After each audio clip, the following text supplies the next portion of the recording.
ಅರಣ್ಯ ಇಲಾಖೆ ಅಧಿಕಾರಿಗಳ ವಿರುದ್ಧ ರೈತರ ಆಕ್ರೋಶದ ಕಿಚ್ಚು.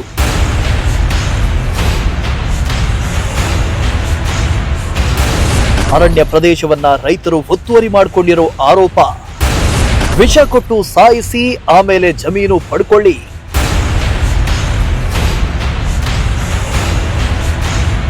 ತಿಪ್ಟೂರು ತಾಲೂಕು ಕಾಗೇಹಳ್ಳಿ ಕಾವಲ್ನ 1ನೇ ಸರ್ವೆ ನಂಬರ್ ಹಾಗೂ ಚೌಡ್ಲಾಪುರ ಅರಣ್ಯದ ಸರ್ವೆ ನಂಬರ್ 15ರಲ್ಲಿ ಇರೋ ಅರಣ್ಯ ಭೂಮಿಯನ್ನ 1963-64ರಲ್ಲಿ ಸರ್ಕಾರ ಸುಮಾರು 130ಕ್ಕೂ ಹೆಚ್ಚು ಕುಟುಂಬಗಳಿಗೆ ಮಂಜೂರು ಮಾಡಿತ್ತು. ಮಂಜೂರಾಗಿದ್ದ ಜಾಗದಲ್ಲಿ ಸುಮಾರು 60 ವರ್ಷಗಳಿಂದ ರೈತರು ಉಳುಮೆ ಮಾಡ್ಕೊಂಡು ಬರ್ತಾ ಇದ್ದು, ಇದೀಗ ಈ ಭೂಮಿ ಅರಣ್ಯ ಇಲಾಖೆಗೆ ಸೇರಿದ್ದು ಅಂತ ರೈತರಿಗೆ ಅರಣ್ಯ ಇಲಾಖೆ ನೋಟಿಸ್ ನೀಡಿದ್ದಾರೆ ಅಂತ ರೈತರು ಆರೋಪ ಮಾಡ್ತಾ ಇದ್ದು ತೀವ್ರ ಚರ್ಚೆಗೆ ಗ್ರಾಸವಾಗಿದೆ.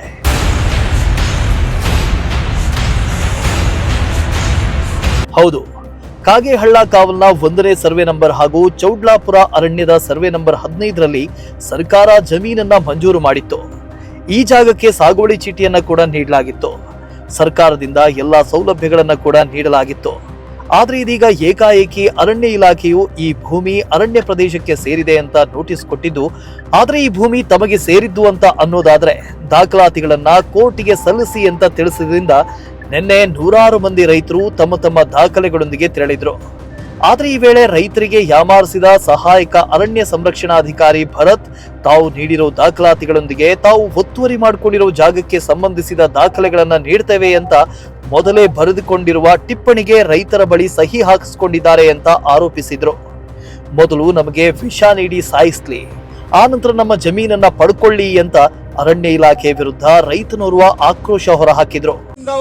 60 ವರ್ಷದಿಂದಲೂ ನಾವು ಸಾಗುವಳಿ ಮಾಡ್ಕೊಂಬಂದು ನಾವೆಲ್ಲ ಅದನ್ನೆಲ್ಲ ಕ್ರಾಪ್ ರೂಪ್ ಮಾಡಿ ಇವತ್ತ ಬಿಡು ಅಂತಂದ್ರೆ ನಾವು ಬಿಡೋಕ್ಕಾಗತ್ತ. ನಮ್ಗೆ ಇಸಾಕ್ ಸಾಯಿಸಿ ಆಮೇಲೆ ಅವ್ರು ತಾಂಡೋಲಿ, ಯಾರು ಬೇಡ ಅಂತಾರೆ, ತಾಂಡೇ ಬಿಡ್ಲಿ, ನಮ್ಗೆ ಇಸಾಕ್ ಸಾಯಿಸ್ಲಿ. ನಾವು ವಾಸನೂ ಅಲ್ಲೇ ಇರೋದು, ನಾವೇನು ಎಲ್ಲೇ ಇಲ್ಲ, ವಾಸ ಅಲ್ಲೇ ಇದೀವಿ. ನಮ್ಗೆ ಇಸಾಕ್ ಸಾಗೋಚ್ಬಿಟ್ಲು ತಾಂಡೋ ಬಿಡ್ಲಿ ಅದನ್ನೆಲ್ಲ. ಕಾಗೇಹಳ್ಳ ಕಾವಲ್ ಸರ್ವೆ ನಂಬರ್ 1ರಲ್ಲಿ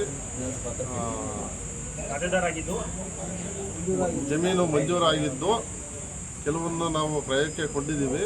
ಅದನ್ನು ಅರಣ್ಯ ಇಲಾಖೆ ಏಕಾಏಕಿ ಬಂದು ನೋಟಿಸ್ ಕೊಟ್ಟು ಡಾಕ್ಯುಮೆಂಟ್ಸ್ ಕೇಳಿದ್ರು. ಅದು ಕೊಟ್ಟಿದ್ದಕ್ಕೆ ಒತ್ತುವರಿ ಅಂತ ಹೇಳಿ ಸೈನ್ ಹಾಕಿಸ್ಕೊಂಡಿದ್ದಾರೆ. ಇನ್ನು ರೈತರನ್ನ ಯಾಮಾರಿಸಿ ಸಹಿ ಹಾಕಿಸಿಕೊಂಡಿರುವ ಭರತ್ ಅವರ ನಡೆ ಖಂಡನೀಯ. ಮುಂದೆ ಇದೇ ರೀತಿಯಾದಲ್ಲಿ ಅರಣ್ಯ ಇಲಾಖೆ ವಿರುದ್ಧ ಉಗ್ರ ಪ್ರತಿಭಟನೆ ನಡೆಸಲಾಗುವುದು ಅಂತ ರಾಜ್ಯ ರೈತ ಸಂಘ ಹಸಿರು ಸೇನೆ ಅಧ್ಯಕ್ಷ ತಿಮ್ಲಾಪುರ ದೇವರಾಜು ಎಚ್ಚರಿಕೆ ನೀಡಿದ್ರು. ಕಾಗೇಹಳ್ಳ ಕಾವಲಿಗೆ ಸುಮಾರು 100ಕ್ಕೂ ಹೆಚ್ಚು ರೈತರಿಗೆ ಅರಣ್ಯ ಇಲಾಖೆಯವರು ಅವರಿಗೆ ಸಂಬಂಧ ಇಲ್ಲದಿದ್ರೂ ಸಹಿತ ಆ ಭೂಮಿಗೆ ನೋಟಿಸ್ ಕೊಟ್ಟು ರೈತರಿಗೆ ಬೆದರಿಕೆ ಮೂಲಕ ಅವರನ್ನ ಬೆದರಿಸಿ ಹಳ್ಳಿಗಳಿಗೆ ಹೋಗಿ ನೋಟಿಸ್ ಇಶ್ಯೂ ಮಾಡಿ ಇವತ್ತು ಕೋರ್ಟ್ ನಡೆಸಿ ಕೆಲ ರೈತರನ್ನ ಏನು ನೀವು ಆ ಭೂಮಿಯನ್ನು ಒತ್ತುವರಿ ಮಾಡಿದ್ದೀರ, ಅರಣ್ಯ ಭೂಮಿ ಇದು ಅಂತ ಹೇಳಿ ಅವರು ಸೈನ್ ಹಾಕ್ಸ್ಕೊಂಡು ಒತ್ತಾಯಪೂರ್ವಕವಾಗಿ ಸೈನ್ ಹಾಕ್ಸ್ಕೊಂಡು ಇನ್ನು ಕೆಲ ಜನ ರೈತರು ಯಾವುದೇ ವಿಷಯಗಳು ಗೊತ್ತಿಲ್ಲದಲೇ ಅವರ ತಮ್ಮಲ್ಲಿರುವ ದಾಖಲೆಗಳನ್ನು ತಂದಿದ್ದಾರೆ. ಈಗ ನಾವು ಸಂಘಟನೆಯವ್ರು ಕೇಳಿದಾಗ ನೀವು ಕೋರ್ಟ್ ನಡೀತಾ ಇದೆ, ಮಧ್ಯೆ ಡಿಸ್ಟರ್ಬ್ ಮಾಡಬೇಡ್ರಿ, ನೀವು ಬಂದು ಕೊನೆಗೆ ಮಾತಾಡಿ ಅಂತ ಹೇಳಿರು. ಹಂಗಾಗಿ ನಾವು ಎಲ್ಲ ರೈತರು ಈ ಕೋರ್ಟನ್ನು ಬಹಿಷ್ಕರಿಸಿ ಈ ಮೂಲಕ ಹೋರಾಟದ ಇನ್ನು ಮುಂದಿನ ದಿನ ಹೋರಾಟಗಳನ್ನ ತೀಕ್ಷೆಗೊಳಿಸ್ತೀವಿ ಅಂತ ಈ ಮೂಲಕ ಹೇಳ್ತಾ ಇದ್ದೀವಿ. ಫಾರೆಸ್ಟ್ ಇಲಾಖೆಯವರು ನಮ್ಮ ರೈತರುಗಳಿಗೆ ಅನ್ಯಾಯ ಮಾಡ್ತಾ ಇದ್ದಾರೆ. ನೋಟಿಸ್ಗಳು ಇಶ್ಯೂ ಮಾಡಿದ್ದಾರೆ. ಏನು ಇಶ್ಯೂ ಮಾಡಿದ್ದಾರೆ ಅಂದರೆ ಇದು ಸರ್ಕಾರದ ಜಾಗ, ಇದು ಫಾರೆಸ್ಟ್ ಜಾಗ, ಇದನ್ನು ಬಿಟ್ಕೊಡ್ಬೇಕು ಅಂತೇಳಿ ನೋಟಿಸ್ಗಳು ಕಳಿಸಿದ್ದಾರೆ. ಆದ್ದರಿಂದ ನಾವು ರೈತರುಗಳೆಲ್ಲ ಸೇರಿ ಉಗ್ರ ಹೋರಾಟ ನಾವು ಬಂದು ಕೇಳಿದರೆ ನಾವು ಕೋರ್ಟ್ ನಡೀತಾ ಇದೆ, ಈಗ ತಗೊಳಕ್ಕಾಗಲ್ಲ, ಮತ್ತೆ ಅದನ್ನು ಸೈನ್ ಹಾಕಿ ಒತ್ತುವರಿ ಅಂತೇಳಿ ಸೈನ್ ಹಾಕಿ ಅಂತೇಳಿ ಬಲಾತ್ಕಾರ ಮಾಡ್ತಾ ಇದ್ದಾರೆ. ಅದನ್ನು ಬಂದು ಪರಿಶೀಲನೆ ಮಾಡಿ ನಮ್ಗೆಲ್ಲರಿಗೂ ರೈತರಿಗೆ ನ್ಯಾಯ ಕೊಡಬೇಕು ಅಂತೇಳಿ ನಿಮ್ಮಲ್ಲಿ ಮನವಿಯಲ್ಲಿ ಕೇಳ್ಕೊಳ್ತೀನಿ. ನಮ್ಗೆ ಈಗ ಏನೇ ರಿಕಾರ್ಡ್ಸ್ ಎಲ್ಲ